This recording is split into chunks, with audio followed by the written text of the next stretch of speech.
जो ये जलवायु परिवर्तन हो रहा है, समुद्र में परिवर्तन हो रहा है, जो ग्लेशियरों में परिवर्तन हो रहा है, इससे समुद्र के जीव जंतुओं पर क्या प्रभाव पड़ा और क्यों पड़ रहा है? एक तो जीव जंतु का जो प्रजनन जो चक्र है जी। वो बदल गया है जी। वो माइग्रेट करते हैं सारे समुद्र के जंतु जी। एक जगह से दूसरी जगह पे आके, और उनका वो जो टाइम है वो चेंज हो चुका है जी। और वो बहुत तेजी से उनकी प्रजातियां मर रही हैं। इनके पीछे जलवायु परिवर्तन के साथ में जो इंसान जो प्रदूषण समुद्रों में फैला रहा है, वाह, जो जैसे कि कूड़ा डाल रहा है, नाले कई जगह जो हमारे समुद्रों में समुद्र में गिर रहे हैं, और हम समुद्रों में प्लास्टिक का कचरा फेंक रहे हैं जी। ऑक्सीजन कम हो रही है। पानी के अंदर की जो ऑक्सीजन की मात्रा है, पानी में भी ऑक्सीजन होती है जी, जी, जी। जो कि मछलियां उसी ऑक्सीजन से जिंदा रहती हैं।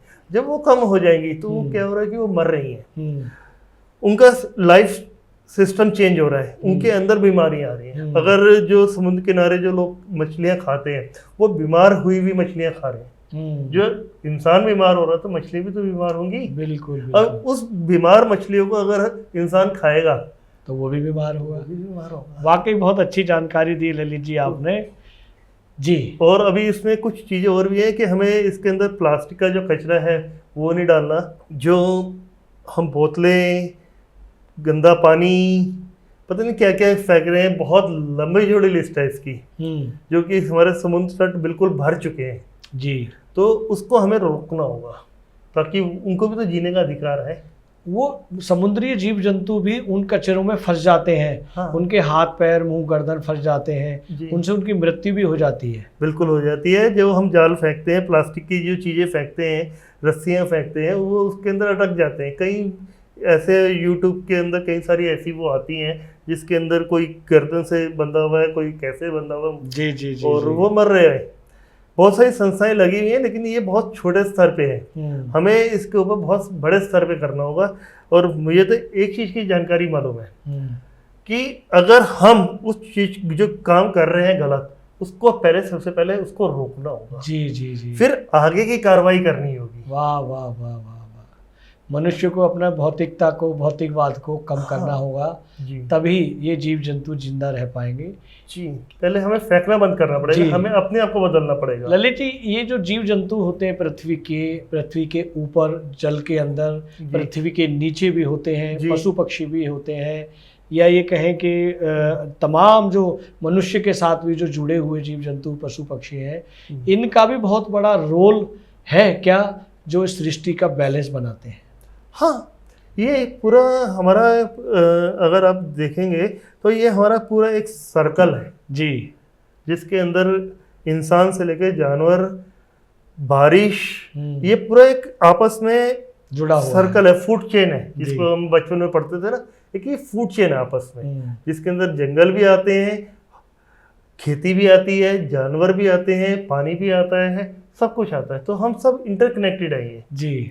तो इसलिए ये हम सबका बैलेंस होना सबसे ज़्यादा जरूरी है जी। आज अगर सही मैंने भी कहें तो आज पॉपुलेशन हम लोगों की बढ़ चुकी है जी, जिसकी वजह से हमारी ज़रूरतें बहुत ज़्यादा बढ़ रही हैं। जी जी। हम जंगलों की कटाई कर रहे हैं, जंगलों की कटाई कर रहे हैं तो क्या हो रहा है कि ऑक्सीजन, जो पेड़ जो ऑक्सीजन बनाते हैं कार्बन डाइऑक्साइड को अब्जॉर्ब करके, वो कम हो गई है। बिल्कुल। गाड़ियों से जो धुआं निकल रहा है, इंडस्ट्री से जो गैसें निकल रही हैं, गंदी गंदी हीट निकल रही है। अगर हम एग्जांपल लेते हैं हीट स्टील इंडस्ट्रीज लेते हैं तो उसमें भी तो बहुत सारी गर्मी का इस्तेमाल करते हैं, हीट का। बिल्कुल बिल्कुल। तो वो गर्मी कहाँ पे जाती है आखिर में? जी जी। वो एटमॉस्फेयर में तो जाती है।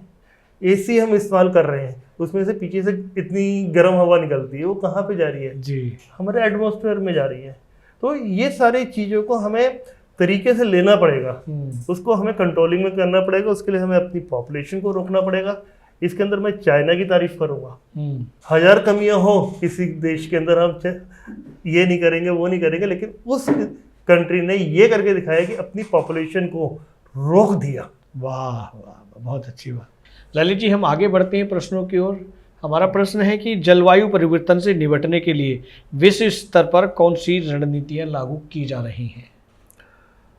अभी पेरिस समझौता हुआ है जी, और उसके अंदर हमारे प्रधानमंत्री जी ने कुछ टारगेट्स रखे हैं जी, जैसे 2030 के रखे हैं, 2050 के रखे हैं, 2070 के अंदर जी, के लिए रखे हैं कि जहाँ पे हम अपने आप को कार्बन फ्री करेंगे, डिकार्बोनाइजेशन पे जाके करेंगे। जी, उसका सीधा मतलब है कि हम जो जैविक ईंधन इस्तेमाल कर रहे हैं या क्रूड ऑयल इस्तेमाल कर रहे हैं उसमें से हटना है हमें। जी, भूटान एक ऐसा देश है जितना जो वर्ल्ड के अंदर सबसे ऊपर है, जी, जी, जी, जितनी जनसंख्या है उससे ज्यादा ऑक्सीजन पैदा करता है। वाह, इकलौता देश है पूरे संसार के अंदर। क्या बात है। वो किस तरह से पैदा करता है?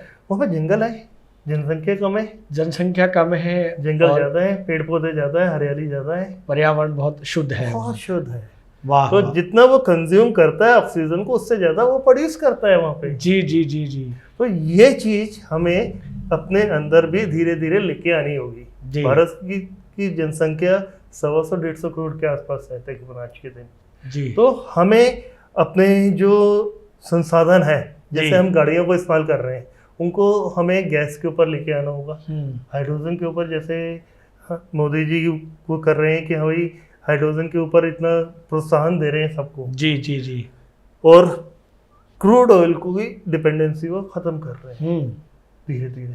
तो ये छोटे छोटे तरीके हैं। हरियाली ज़्यादा लगानी है हर घर के अंदर, जंगलों को नहीं काटना। बहुत सारे ग्रुप्स हैं, बहुत सारे समाज सेवी हैं जो पौधारोपण करते हैं, जी, जंगलों की देखभाल करते हैं। तो ये सारे काम हमें करने होंगे और अत्यधिक करने होंगे, और अत्यधिक कर रहे हैं। अगर हम अपने आने वाले बच्चों को कुछ अच्छा देना चाहते हैं तो ये हमारे लिए सबसे ज्यादा जरूरी है। वाह, वाह, वाह, ये वाह। समझना पड़ेगा हमें। ये वीडियो YouTube पर देख रहे हैं तो हमारे चैनल को सब्सक्राइब करें और बेल आइकन को दबाना ना भूलें। अगर आप Facebook पर ये वीडियो देख रहे हैं तो हमारे पेज को लाइक करें।